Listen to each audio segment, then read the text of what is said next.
Totally just lost my train of thought. What was I going to say? Lilies, Hera, titties, Hercules. I mean, titties was clearly where I was going with that.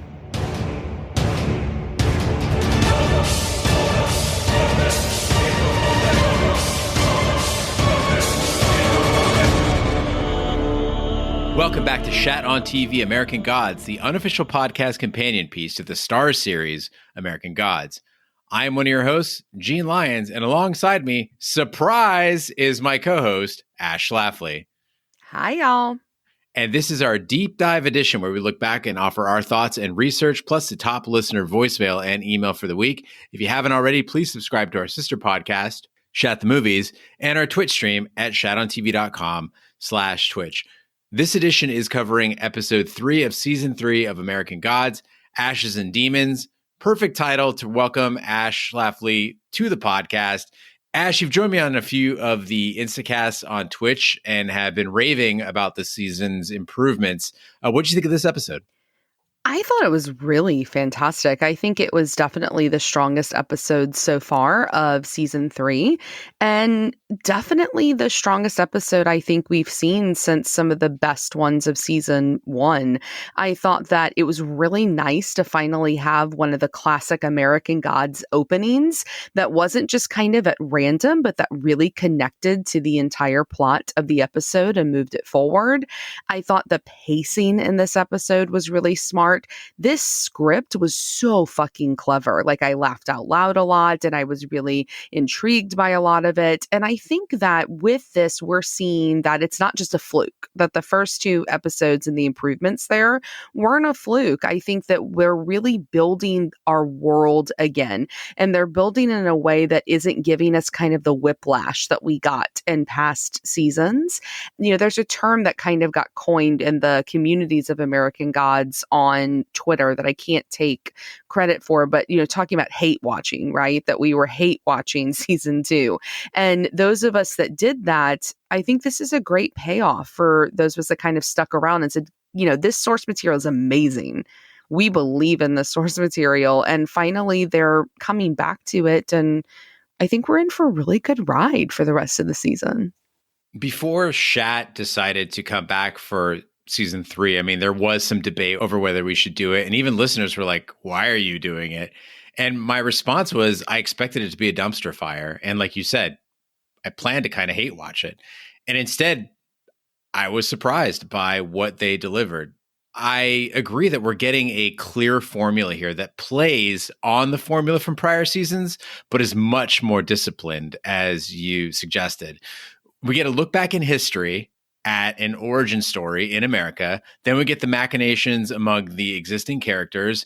And then we get introduced to the mythological being that we saw at the beginning of the episode in the current world. It's a formula. It works. And when you do that, things make so much more sense and they feel so much more consequential. In addition to that, I think we're finally seeing what the casting department saw in all of these actors, right? Ricky Whittle, actually charming, seeing him in an apartment scene, actually having a conversation with the person. You see where his magnetism is. Obviously, Ian McShane, but even Yetide Badaki or Bruce Langley as Tech Boy, I'm starting to understand why they were cast for these roles, because given a little space to breathe, they really fill the roles. And one new goddess that we were introduced to this episode that was kind of alluded to earlier in the season is Demeter. So she's the one we see in her younger form at the beginning of the episode, and she's the Greek goddess of the harvest. Now, we're getting a lot of characters in this sort of Greek pantheon this season. So Demeter is a sister to Zeus and a sister to Hera, and she had a child with Zeus named Persephone. And if you guys know that whole tale, she was stolen to the underworld by Zeus's brother Hades. And if you're doing the math here, yes, Zeus fucked 2 of his sisters, plus he fucked the chick that got turned into a cow that the King Bee talked about earlier this season. Regardless of all that, Demeter is in this scene in West Pennsylvania in 1765. I almost went into the Fresh Prince theme song. And that scene seems to be showing a mother making a sacrifice to this young, healthy Demeter, who gives that mother a bountiful harvest. You see these Quakers that are kind of struggling, and then all of a sudden this field springs up with crops. And 1765 is really important because this is an exciting year in Pennsylvania history. So at the time, Quakers dominated the territory. The country was on the verge of declaring independence as a new nation. Fun fact here, as we saw American Indians in the last episode being decimated by French explorers, Quakers and American Indians in Pennsylvania worked for peace and basically kind of had it. And their efforts were ruined by other settlers who saw all natives as hostile savages. So we see a different way of a people coming to America in the early ages and relating to the native population in a different way. I don't know about you, but I felt a big hole ever since Easter left the show, right? Like, I mean, we haven't had somebody that's kind of matched the crazy of Wednesday, that's been a good kind of balance to him. And obviously, we don't know a lot about Demeter yet, but I was really excited to see Blythe Danner enter the scene here as the older Demeter later in the show. For those of you out there who don't know, she's Gwyneth Paltrow's mommy, and she is an absolutely fantastic actress. And just in the few scenes that she has with Wednesday here, she's very goddess-like in the way that Easter was and the way that Bilquis is. She's got that same countenance to her. And I think that she's going to be a really great addition to be kind of this counterweight to Wednesday's character throughout the rest of the season, hopefully. I can see where Gwyneth Paltrow gets her looks because she is gorgeous. I mean, like very, very naturally beautiful woman. And her character, Demeter, now lives in a mental institution for believing she's a goddess and roaming around naked. And you see her teaching the other patients how to make these corn husk dolls, which we saw at the beginning of the episode in West Pennsylvania. This is more of a Native American tradition, by the way, the corn husk dolls. And Demeter is known as the goddess who taught man to grow and use corn. Another plant that's associated with her are the calla lilies. And you see Odin talking about how he needs to bring her either pig entrails or calla lilies. He opts for the lilies, thankfully. There's a great story behind those as well. Again, another twisted, weird Olympian tale. They're said to come from the ancient god Hera, the wife of Zeus. And in this story, Zeus brings Hercules to nurse from Hera while she's sleeping. Zeus is kind of an asshole. And he wanted his son to have the strength of the gods, but Hera wakes up, she pushes Zeus away from her, and these drops of milk go flying out of her teat. They fly across the sky and create the Milky Way, but everywhere that they landed on Earth, calla lilies bloomed. What's interesting about calla lilies as a flower, too, is they come in all different colors, and each color of the calla lily has different meanings. And so it has a variety of meanings. It's not stuck. Lilies are definitely seen as a flower of death or rebirth. The calla lilies have a wide range of meaning. I'm highly, highly allergic to them, all lilies. Apparently, it's a flower that most people are allergic to. But did you get really nervous in the scene when they started with the corn husk and you knew it was going to turn into Demeter? I was thinking, for those of you who followed us with Lovecraft, there was always like that one bad CGI scene every single episode. And I was like, fuck, when that thing started spinning. It looked pretty amazing, though. Like, I thought it was actually really fantastic. And I don't know what they're spending their budget on this season, but it looked really, really cool. And I thought the other thing they did really nicely is the growing of the corn and the importance of that. And then if you look, there's that little hint of that with Blythe Danner, with the older Demeter, that her room is full of like trees and plants and all of these living things. So just another piece of how I think they're doing a systematic world building and making sure to connect all of these greater details. It looked really good this episode. I wrote that down in my notes as I was watching the episode, how good the corn husk transformation looked. And I was like, don't be cheesy. Don't bring it up. I'm glad you did, because I know I'm not alone now. No, I thought it looked really great with her twirling, and it was much more artistic.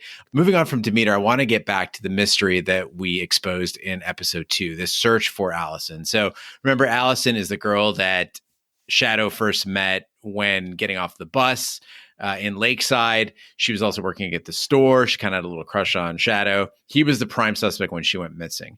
Now we see him helping out in a search for her along with Chad Mulligan and Marguerite Olson. And the whole town gets together. They're going out to do that canvassing of the forest that we see in every show when somebody goes missing.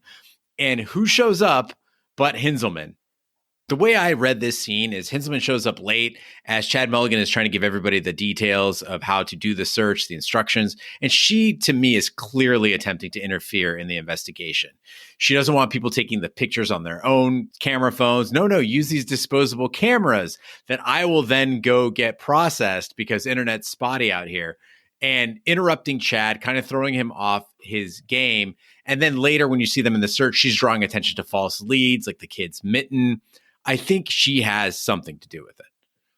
Oh, it's obvious, but I was cracking up laughing at that scene when she's talking about how you don't have to take the time to send and how, how silly that is. I mean, that was really well written, but clearly there's a giant arrow like, hello. She probably killed her. Another part that's really important about this scene is the end of the search. You see Shadow waiting by his beautiful pink car that he's renting. Chad Mulligan offers to give him a ride into town because Marguerite is still out there taking notes and it's really her car. So he's like, why don't you come with me? And Shadow passes. He says, I want to just, hang out here. I'm fine waiting. Shadow loves waiting, by the way. And they have this conversation where Chad Mulligan can't make eye contact with him, but he wants to make it right, the questioning that he did of Shadow earlier. If you remember, after Shadow was out of town and he became a suspect, or at least a person of interest in the disappearance of Alison, Chad was asking questions about where he was. Show me the path that you took. You changed the windshield. What was that all about? Shadow indulges him without a lawyer. Never do that, by the way. And Chad says, yeah, the story checks out. You're fine. So he's apologizing for that and making sure that he wants Shadow to know he's not racist and that he knows that the optics of it looked bad, that he questioned the black man who was in town, the only black guy there. And it wasn't because of that. It's because he was new in town and he had to do his job, the classic I had to do my job thing. Shadow responds by saying Lakeside's still in America, right? And that could be interpreted by some that, Shadow's being obstinate or he's being unnecessarily difficult. Why is he being mean to this cop who's just being the nicest person to him, who gave him a ride into town and who gave him a ride to his apartment and had pasties with him and everything? But I think this is some really smart writing on the part of the show, taking this conversation between Chad and Shadow and making it really the national conversation today. And that conversation is what racism is, right? Because I think nobody thinks they're racist, or at least most people don't think they're racist. But from the side of a person of color, it's not about you individually. It's a system that's racist, right? Shadow's not saying you, Chad, are racist. He's saying we're in America, therefore this is racist, right? And I think this is part of that new angle American Gods is going to use to explore race. For a better understanding of this dynamic, I recommend people read White Fragility by Robin DiAngelo. Basically, the idea here is most white people, when they think racism, they think neo-Nazis and white supremacists. And if you're white and you're not a neo-Nazi and you're not a white supremacist, you think you're not racist. But defining it as narrowly as neo-Nazis and white supremacists and people who use the N-word prevents you from addressing systemic racism. So Chad is apologizing to Shadow because he doesn't want Shadow to think Lakeside is a racist place. Shadow is pointing out that America is a racist place. And the thing here is Shadow doesn't care about an apology. And generally, if you ask them, people of color don't want an apology about your personal racism, right? They don't want an assurance that you're not racist. What they want is systemic improvements. It doesn't matter if you had an awkward conversation and then you apologize for it later. What matters is not being pulled over in the first place. I think something that the national conversation has led to is the discussion of something like microaggression, right? And that's what we're seeing here is that racism in everyday form is not as maybe as blatant as we think it is from those of us that sit on like the privileged side of things where we think it's like these big moments. It isn't. It's microaggressions. And I think also like the white supremacy they're talking about here is the institution of white supremacy, not necessarily somebody with a white hood that is a quote unquote white supremacist. It's the fact that there is an institution of white supremacy that those microaggressions perpetuate slowly over time, much in the same way that those of us that fight the patriarchy, there's microaggressions that happen throughout and over time that uphold these systems of oppression. And I think that's why it's such a smart comment that Shadow makes of Lakeside still in America, right? Because it's not that Chad himself is racist. It's that Chad is participating in a system within a country that has allowed this systemic racism to kind of, continue and perpetuate and build to the point that Chad doesn't even know that he's a part of it anymore. That in and of itself is both the greatest privilege and the greatest example of how it is racist. Yeah, and even having that conversation is a burden on Shadow, right? Shadow has to entertain this person who's trying to make the apology. That's not good news to a person of color. I mean, I can tell you personally that when people have a conversation with me about how comfortable they are with my Middle Easternness, that's not a highlight of my day. Like, oh, thanks. If you want to be an ally, just listen. That's what Chad could have done, is sat down with Shadow face to face, not looking away from him while making a speech, and just say, hey man, like, how you doing? And just hear him out. And before you think this is just me and Ash grandstanding and making shit up, there was a Pew study where they asked cops whether our country has made the changes needed to give blacks equal rights with whites. 92% of white American police officers in this study endorsed that statement. Only 6% of them disagreed with that statement, saying that there is still work to do to combat racism. Now, they asked black police officers, 69% of them said there's a lack of equal rights. And you might say, well, okay, they're black, they're more acutely aware, or they might see the world in a different way. Here's the crazy part. Among the white general public, not police officers, 41% of them said there's a lack of equal rights in America. So 41% among normal white people, civilians, let's say, and 6% of white police officers. That is a striking disparity. Before it sounds like I think all cops are out to get black people, I want to point out that the general public is probably more racist than cops. But the problem is that cops are the tool of the general public. So if some racist lady, again, not a cross-burning Klan member, a lady who is subconsciously racist, right? She sees somebody in her neighborhood who looks out of place, he's black, she calls the cops show up, something goes wrong, and you have a shooting. None of the people in that chain of events would call a person the N-word, and they might even have, as you said, Ash, black friends.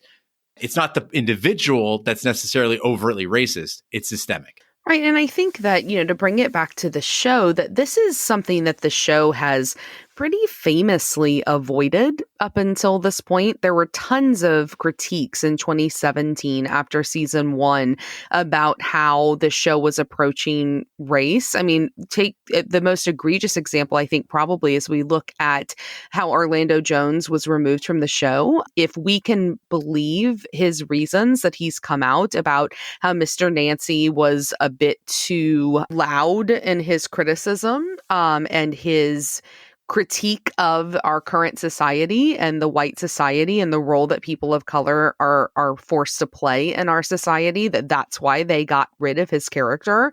If you look at examples that we know for sure were on the show, I mean, look at, again, in season 1, there were basically just like the use of these like quippy one-liners that dealt with race, or there was that huge misunderstanding of the lynching scene that was all over social media, that was among many critics who just didn't get why that scene was so powerful in season 1. Then you've got Bilquis, who's this very strong woman who's a person of color that really she's quite underdeveloped up to this point. And here she is, fulfilling what a lot of people view as this Jezebel stereotype. She's a powerful black woman who eats men in her vagina. Like, that isn't who Bilquis was in a lot of the histories, right? Like, that is something that they've done in this story. And then let's talk about Shadow himself. I mean, he's a freed convict of color. I mean, that's kind of an overplayed trope of people that look like Shadow. And I think that just in general, we can agree that the way that the show has approached race, it's not been great. I mean, look at something like True Blood, right? True Blood was a show, whether you liked it or not, that was very ahead of its time and revolutionary in some ways, in the fact that it incorporated its characters of color so well. And they gave them really great backstories and talked about the racism that they encountered. I mean, they have been heralded as being a successful show.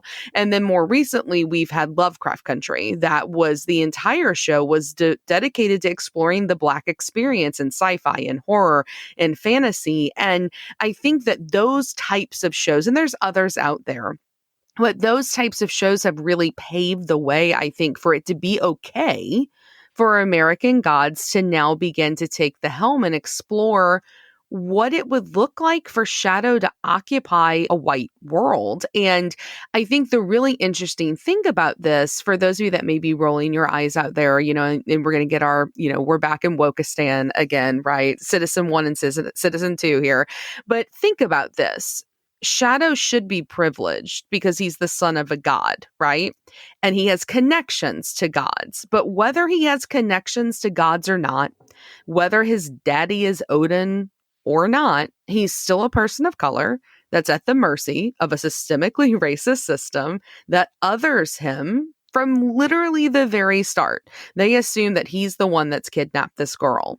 He's not necessarily in this season the son of a god. He's a Black man in America. And I think that juxtaposition and that power differential, I think we could see some really interesting narratives that come out of it. And some might argue, well, he's the new guy in town. Let me point something out here. There's probably, I don't know, a handful of new guys in town any given time, but you're going to notice one in particular because he looks a little bit different than the rest of them, right? So just, food for thought.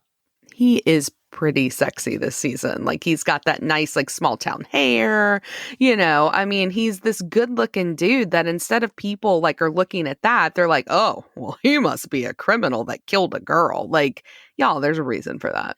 That scene where he's walking in the t-shirt down like the convenience store aisle, I just wanted to jump on his back and hold on. He'd have a jean line shaped backpack for the rest of his life.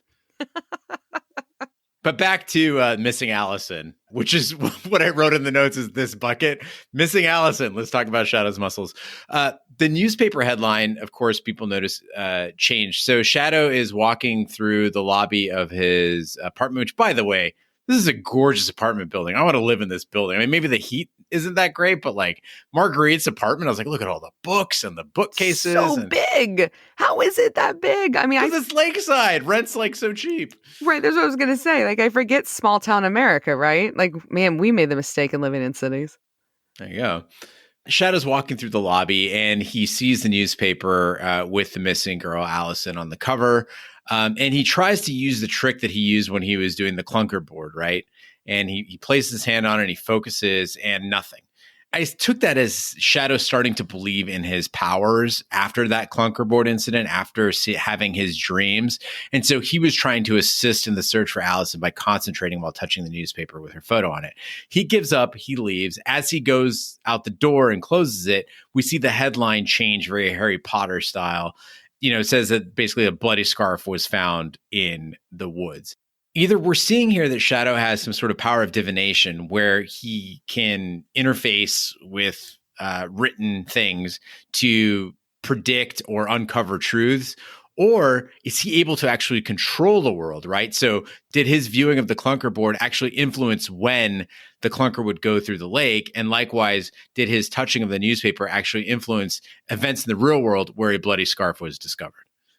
Well, I had the same thought. I think that it's going to be an interesting question that's answered, and certainly one that they're posing to us, and the fact that they're not giving us a whole lot of information. And I think kind of the unintended consequence that could come from him changing it, I think that's a lot more interesting. And I'm curious to see if that's the way they go. Stay tuned for episode 4. Certainly. I mean, we talked a lot about Shadow, but clearly, we all knew that Laura was not gone when she turned to dust. We knew that she would reappear, and I was expecting to kind of groan and like, ugh, when she came back, but she was awesome in this episode. I thought this was such an interesting way to continue the Laura adventure and her kind of going through this purgatory. I had a lot of fun watching this, very adult version of the Willy Wonka style glass elevator from the end of that movie that's going to this pre-hell. And you've got, the usher who's in their 1940s clothing. Just so much of it was really clever. The VHS, that old school like Elmo, what were they called? Look like they're going to write on it like a vis-a-vis marker, like the overhead projectors. Yes, overhead projector. Thank you. Everything was just super, super clever in this part of the episode. And we get to see her go through this experience where she has to quote unquote acknowledge her reality. And again, I kind of was shortchanging the show because I think I've gotten used to maybe the storytelling not being as good as it's getting. And I was like, oh, okay, so she's going to have to acknowledge it. Like all of us that have spent thousands of dollars in therapy that we're used to hearing, we're like, you're supposed to see yourself as an agent of chaos in your own life, accept it, own your mistakes, own what your mistakes have forced you to become, and then like you're cured, right?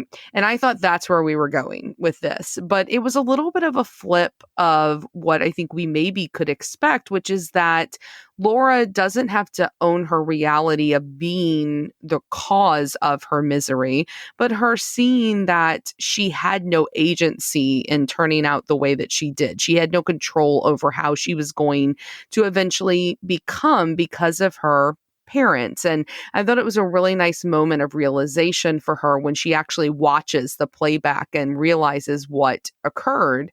And I think what an interesting parallel that they're drawing here to Odin in this episode and his own mistakes that he's making about his past, most specifically with Demeter.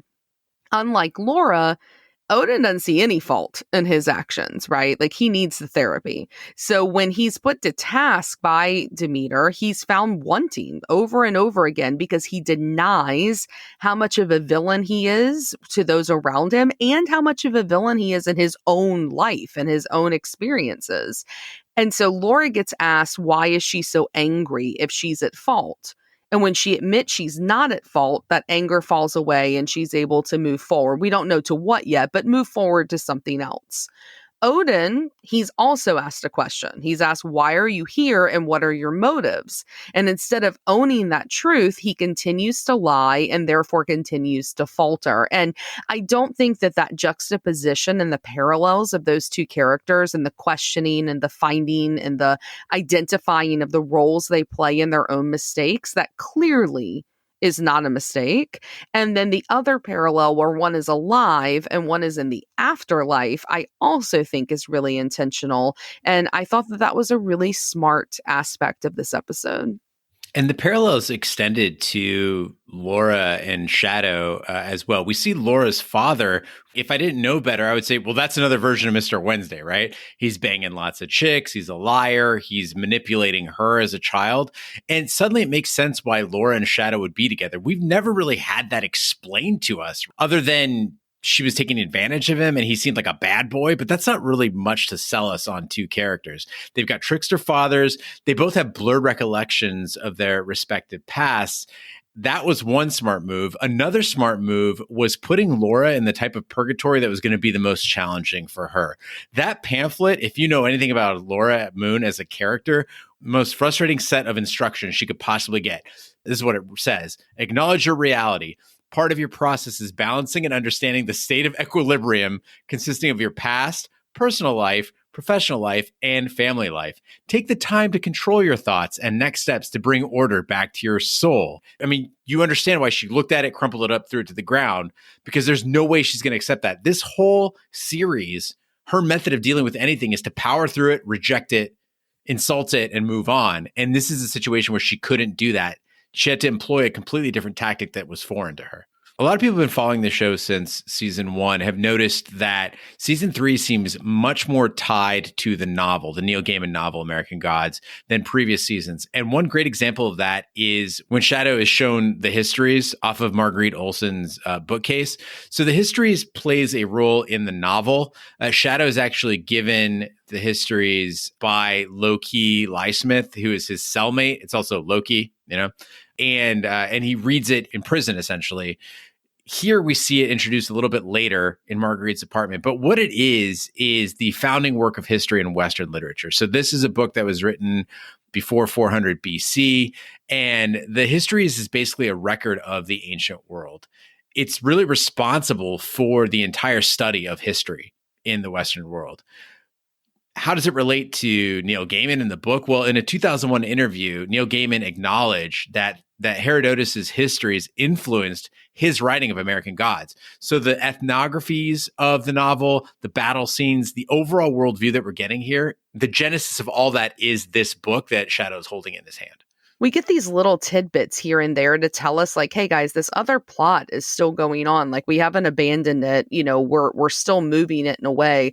And I didn't get to come on the first episode and fangirl out over Marilyn Manson being a part of the series this year. We know he's going to be in 4 episodes. It looks like in the coming next week that he's back. So looking forward to drooling over him.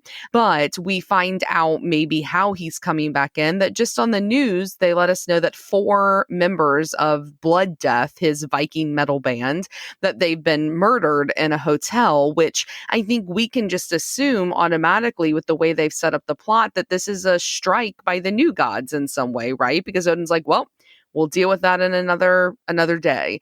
And so they're moving the plot kind of almost like chess pieces this season. And then I mentioned the writing, the one-liners in the past I found to be kind of annoying because of the fact that they've kind of been glib. But this episode was really funny. And I think that the best line in this episode that I wrote down, I said we have to say, is when that front desk girl, she was fantastic. She was in it for like 2 minutes at the mental institution. And she says, Demeter, oh, like Beyonce. Like, I mean, the writing in this episode was so absolutely fantastic. And I'm hoping that whoever wrote this one writes the rest. A favor followed by a lecture is not a favor at all. Nudity is not ludity. A couple of the things that we saw in this episode, as Shadow is moving through the convenience store, a couple little jokes implanted there too. He looks in the freezer where I was calling it the Orishas and the Friezas. They're like beckoning to him. These are spirits that I believe we'll see later in the season. But as he opens that freezer door and the wind is blowing out at him, there's like a blizzard blowing out at him. If you look on the wall, there's a blowout sign, like a blowout sale next to him. I was like, ha ha. And then, of course, in the aisle, you also see the magazine covers with Bilquis representing Harriet Tubman, Rosa Parks, Nina Simone. That's Bilquis's voice speaking to Shadow in that dream sequence. You see Bilquis as Angela Davis as well. So she's covering all those covers, again, showing this continuity through the ages. I thought was pretty cool. And speaking of Bilquis, we are left with a couple of mysteries here about what happened to her. So on its face, it might look like we saw Bilquis. She was in her apartment at 1860 East 20th Street, apartment C in New York City, which I looked up. It doesn't exist. I think they'd be in the water, basically.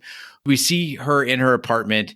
There's an electric saw that cuts through the door. We don't know who it is that's, I assume, attacking her. But we do see blood in her apartment when Shadow shows up. There's blood all over the floor. There's, again, allusions to the peacock, presumably that Shadow saw in episode 2. And then you see Tech Boy on the floor. He seems to be glitching out. Did Tech Boy kill Bilquis? Did Bilquis become Tech Boy through like being vaginally infected? Did he just find her body and he's rattled by her death? I couldn't quite figure that out. If you guys know what happened there, please write in, hosts at shatontv.com, or call us at 914-719-SHAT.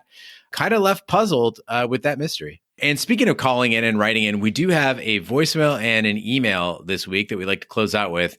We asked people to write in and call in. The King Bee was offering a Zariah pendant for writing in, and we had some entries. So we'll start with the voicemail. And this voicemail comes from Jesse in Seattle.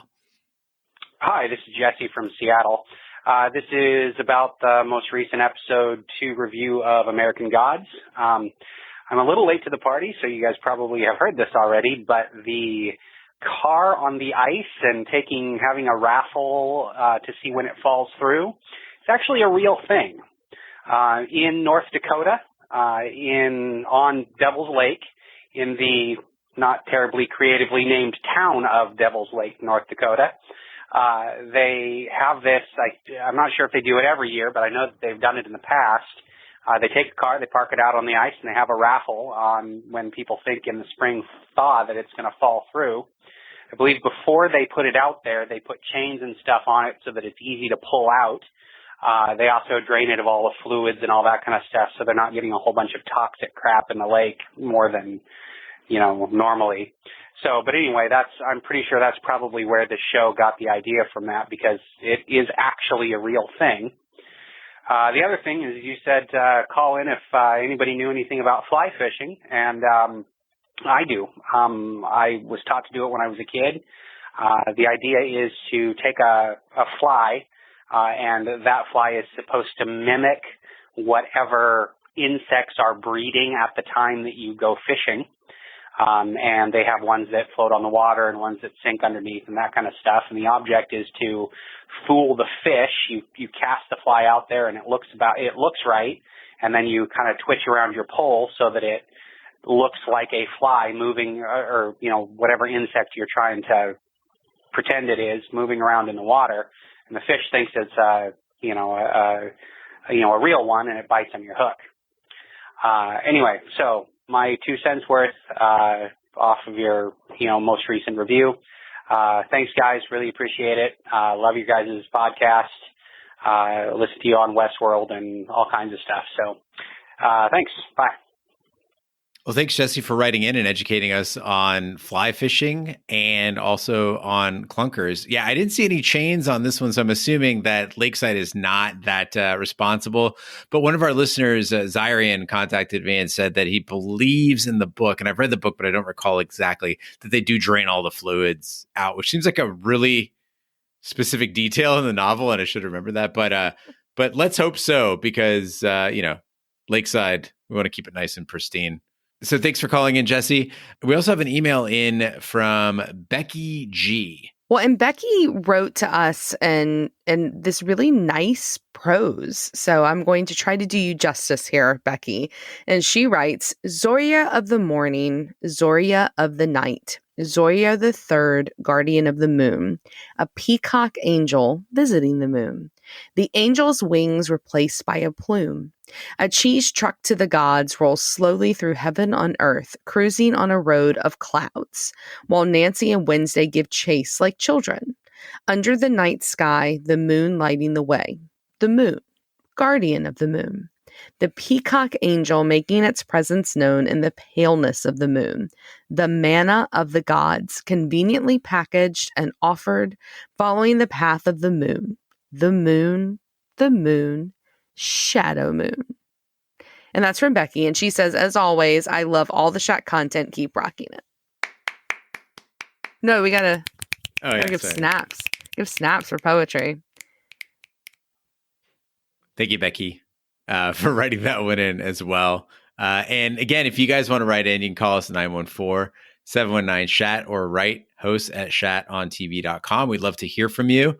And I'll get these rushed over for the King Bee for his selection of who gets the Zoria charm. And that concludes this week's episode of Shat on TV American Gods. Ash, thank you so much for joining me for this episode. We hope you enjoyed and will join us next week for more. Be sure to follow us on social media and share with a friend. We're on Twitter, Snapchat, and Instagram at Shat on TV. On Facebook, just search for Shat on TV Podcast. The website is shatontv.com. And if you'd like to hang out with us live on Friday nights, we are at shatontv.com/Twitch. That's at 9 p.m. Eastern. We do the Shappy Hour cocktail party. You can also, if you're a fan of The Expanse, do an Expanse watch parties with us for the next 2 weeks. And that is Wednesday nights at 9 p.m. Eastern at shatontv.com/Twitch as well. Also, you can check out our sister podcast, Shat the Movies, where Ash and I join our good friend Big D, Dick Ebert, to cover 80s and 90s movies commissioned by you, the listeners. You can find past and future episodes at shatthemovies.com. Wherever fine podcasts can be found, including iTunes, Google Play, Stitcher, Pandora, Spotify, and YouTube. Be sure to subscribe. And if you stop by iTunes, please leave a review that helps the podcast grow. On behalf of my co-host, Ash Schlafly, and Big D, Dick Ebert, I'm Gene Lyons. Be sure to join us next week for Season 3, Episode 4, The Unseen. As always, thanks for listening and stay the fuck at home.